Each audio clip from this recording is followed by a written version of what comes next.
Punten, ini mau tentang hari ini Bang Rasman di sidang seperti apa?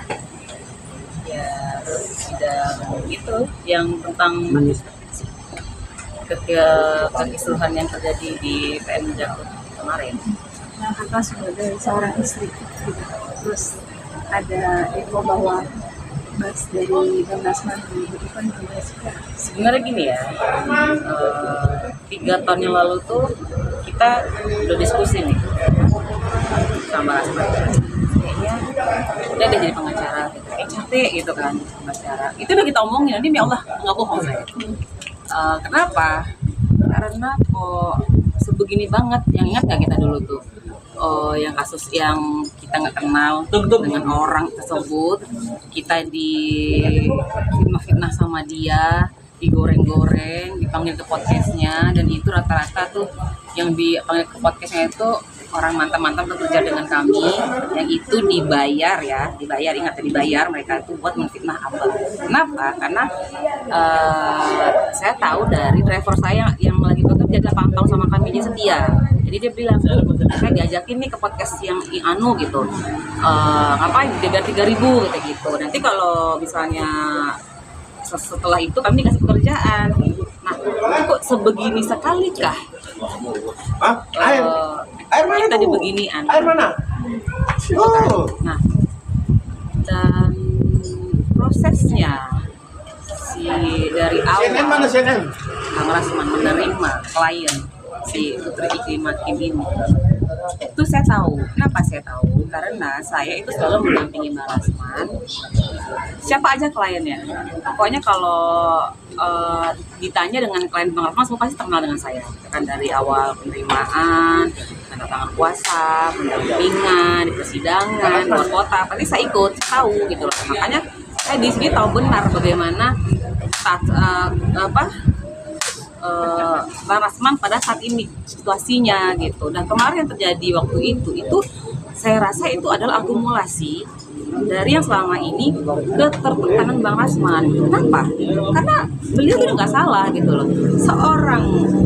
Ada seorang klien bersama Putri Iklimah Kim itu datang ke kami, ke Bang Rasman, meminta advice hukum dan meminta Bang Rasman dari PH beliau, si perempuan ini gitu loh. Dia mengakui dia tuh dilecehkan. Saya mendengar, dan itu tidak hanya saya, dan itu ada saksi banyak lagi di situ gitu loh. Nah, ada tanda tangan kuasanya, ada ditenangnya di anak-anak pengacara gitu loh.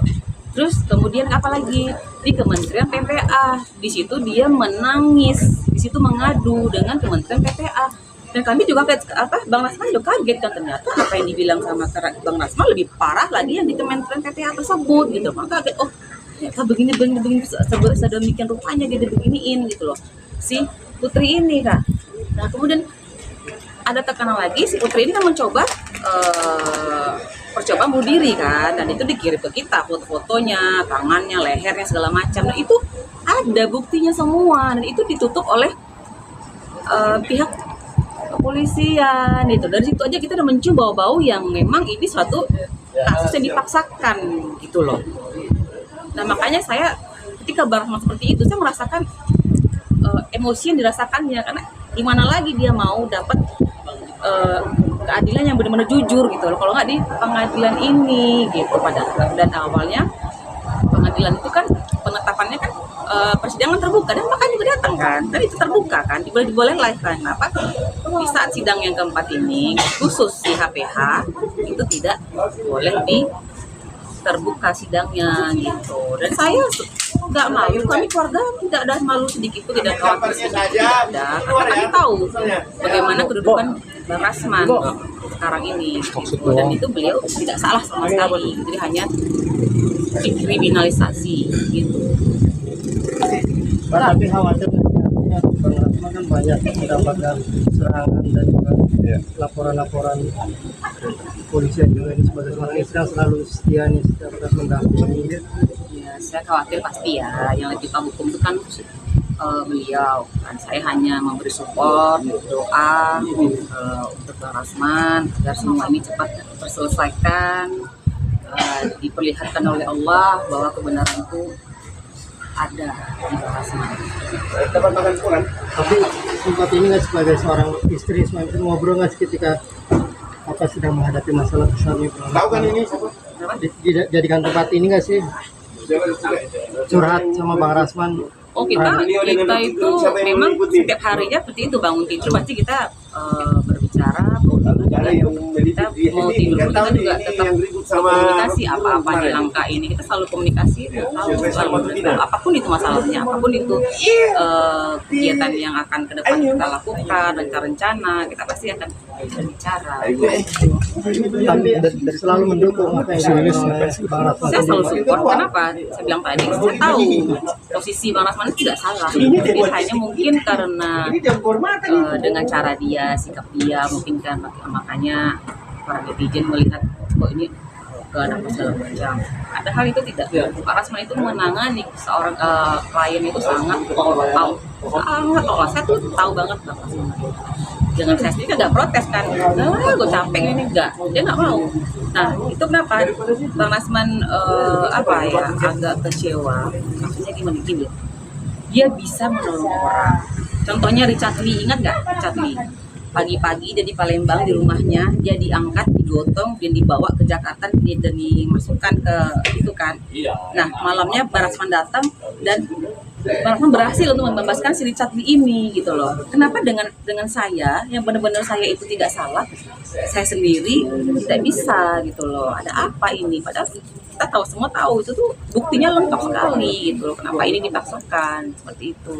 Oke, Mbak Ade, apa melihat ini kan apa bahasa dari dibekukan, kemungkinan terburuk kan nanti dicabut nih. Artinya kan karir Bang Rasman di dunia pengacara kan akan habis tuh atau mati di situ. Ibu sendiri sebagai istri seperti apa, mungkin takut nggak? Enggak lah, semua kan rezeki Allah yang ngatur, tidak ada rezeki yang tertukar kan.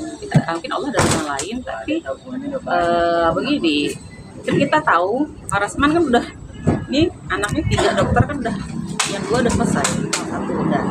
Jadi hidup ini apa sih gitu loh, maksudnya kita ini mencari apa sih gitu, apa sih Pak ya? Nggak mencari kekayaan yang beratus triliun apa segala, nggak, di kami tidak seperti itu. Di kami yang penting anak sekolah yang bagus, alhamdulillah Bang Rasman menyekolahkan anaknya yang di tempat terbaik dan memberikan nafkah sama istrinya juga yang terbaik. Nggak ada kami takutkan dengan hal itu, karena saya yakin rezeki tidak akan tertukar. Allah pasti memberikan sesuatu yang kita nggak tahu di balik ini semua. Apa itu nggak tahu, saya yakin pasti ada rencana yang baik oleh Allah buat kami semua.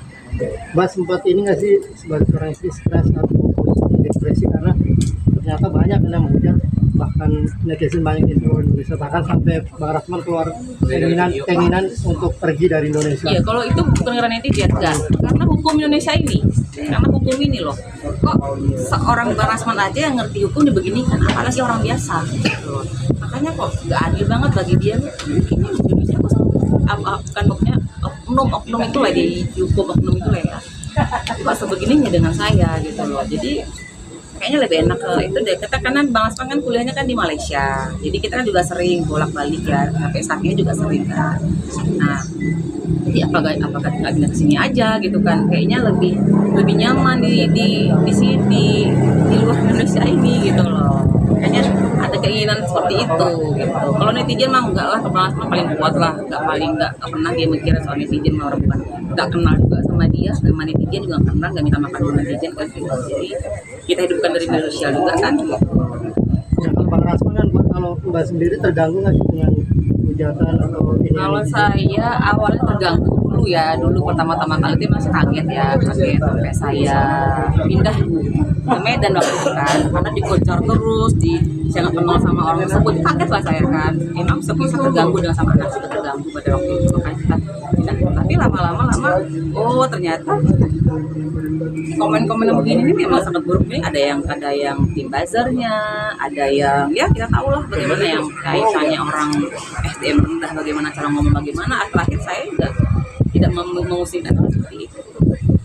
Serah mau ngomong apa, kenal juga enggak ya, paling ya dia berdosa membicarakan kita kan, pahala dia, kalau dia punya pahala ya transfer ke kita kan, karena dia membicarakan, menghujat kita. Itu aja saya nggak mau pusing lah dengan omongan netizen, terserah ngomong apa gitu, nggak mau pikirin gitu. terkait postingan video yang diunggah oleh NM seperti apa?